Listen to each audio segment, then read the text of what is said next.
kontrol ng dahil sa mga concerned citizens. Isa na dito si Bayani Salvacion.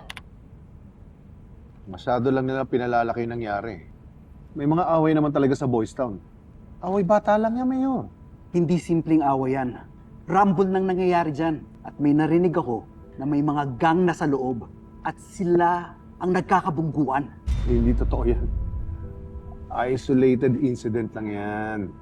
Madali naman nasupil naman ang security ko eh. Sa tingin ko, hindi na kaya ng mga staff mo yan, mga bata. Ang kailangan nila is yung may in control na magpapatino sa kanila. Madali yan. E di si Berhel. Sasabihan ko na lang siya na higpitan niya yung pagbabantay sa mga bata. Kilala ko si Verhel. Madalas mapaawa yan sa beer garden nung bata pa yan. Walang matuturo yan sa mga bata ng matino. Kailangan natin ng isang ehemplo para maturuan at mabigyan ng disiplina ang mga bata. Ayan si Bayani. Kunin mo para sa Boys Town. Mayor, kung gusto mo, mag-hire na lang ako. Magdadagdag ako ng mga security. Mga ex-military, ex-policemen. Kilala na natin si Yani at nagtanong ako sa background niya. Dati siyang chief security sa Cebu. Bagay na bagay siya sa Boys Town. Di mo natatanong, nung bata pa ako, iniiwan ako ng mga magulang ko kay Imahana nung nagtatrabaho sila. Ikaw rin, di ba? Wala namang bata na hindi dumaan kay Imahanay sa sitio. Alam mo naman pala na maayos mag-alaga si Imahana. Kaya sigurado akong pinalaki si Yani ng tama. Marunong siyang magdisiplina ng mga bata. Pero Mayor, alam mo naman na hindi kami magkasundo ni Yani. Hindi ko naman sinabi sa'yo na gawin mo siyang kaibigan. I-hire mo siya. Mas magiging panatag ang loob ko sa Boys Town kung si Yani nandoon. Kung gusto mong ma-renew yung permit mo sa Boys Town, kailangan mong gawin yung request.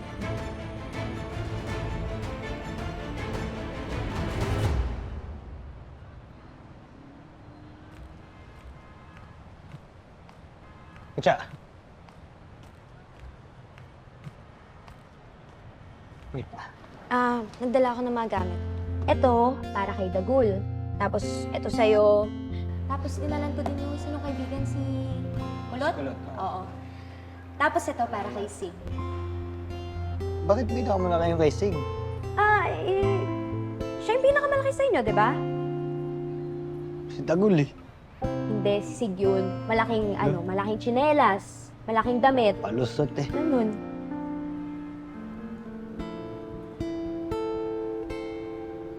Ba't ikaw lang? May ginagawa sila. Si Sig walang ganang humarap sa bisita. Kaiyak ka? Ba't naman ako iiyak? Wala naman ako paki doon nung wala akong paki kay Sig. Eh, ba't ang ganda mo ngayon? Nagagandahan ka sa akin? Ang ganda mo nga ngayon eh. Oo, ka maniwala. Sabi ko, ba't ka nagpaganda? Asus! Akala mo ba date nyo to ni Sig? Wala, Kaya ka nasabi mo nandito. na. Maganda ako. Aminin mo na kasi kidlat. Crush mo ako, no? Ngi. Bakit Crush mo ako? no? Ikaw nga balik ng balik dito eh. Eh, ibig sabihin, ikaw yung nakakamiss. Ganda na lang. Aminin mo na. Okay. Nandito ako dahil may dala akong balita para sa inyo. Ako rin, kaya nga kita tinatawagan kahapon. Hindi mo naman sinasagot. Ikaw pala yun. Munti ka na kaming mahuli nila Max at Tata na sinusundan namin sila eh. Ba't niyo sinusundan si Max sa tata? Ganito kasi yun. May umatak sa amin ni na Lala at Lulu. Tapos, binabantaan kami na tigilan daw namin yung pag-imbestiga doon sa sunog. Ang suspetsya namin, si Max at Tata yun. Ibig sabihin may kinalaman sila sa sunog. Malaking sa malamang. At ito pa, nung sinundan namin sila, nakita namin na nagkita sila ni Verhel. Si Verhel yung big boss nila. Alam mo, hindi sigura ng big boss. Yung mga Victor.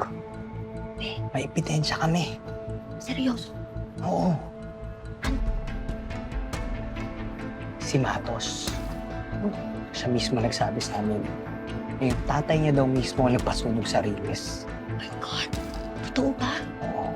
Kaya gusto namin makausap si Matos eh. Kaso hindi namin alam kung paano ko contact mo. Tulungan mo naman kami. Oo, ako nang bahala kay Matos. Papapuntahin ko siya dito para magkausap kayo. Sige, sige. Sama mo yung abogado namin. Tapos kami nang bahala kay Berhel dito. Babantayan namin siya. Hahanapan namin siya ng koneksyon sa sunog sa mga Victor. Mahabang shorts.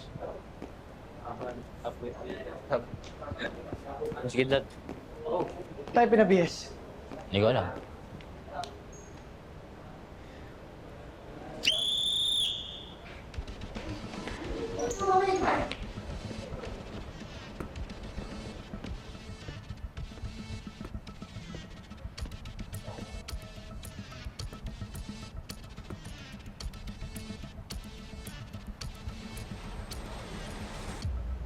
Magandang umaga sa inyo lahat!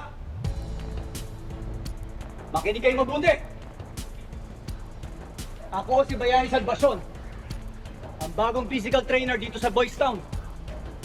Makikilala niyo rin kung sino ako. Naintindihan niyo? Sagot!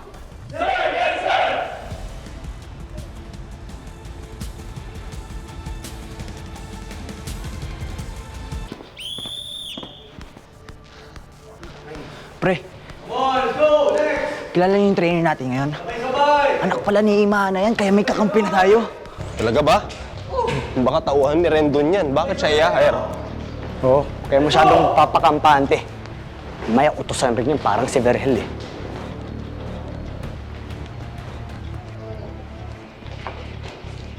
May sinasabi ka?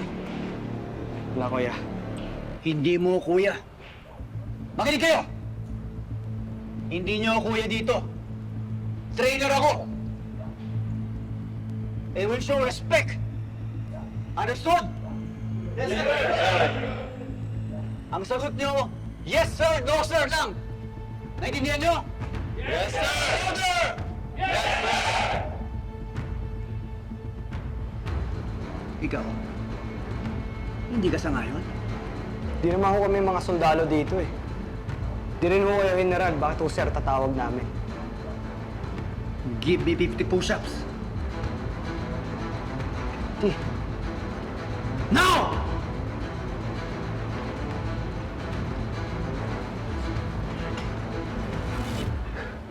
Huwag mong isipin na bibigyan kita ng special treatment. Porque kaibigan mo nanay ko. Wala akong pakialam kung sino ka. 50! Hindi kayo sundalo. Hindi ako general. Pero nasa klase ko kayo. Sa klase ko, kapag sinabi ko, sundin nyo. Nagiging nyo? Yes, sir!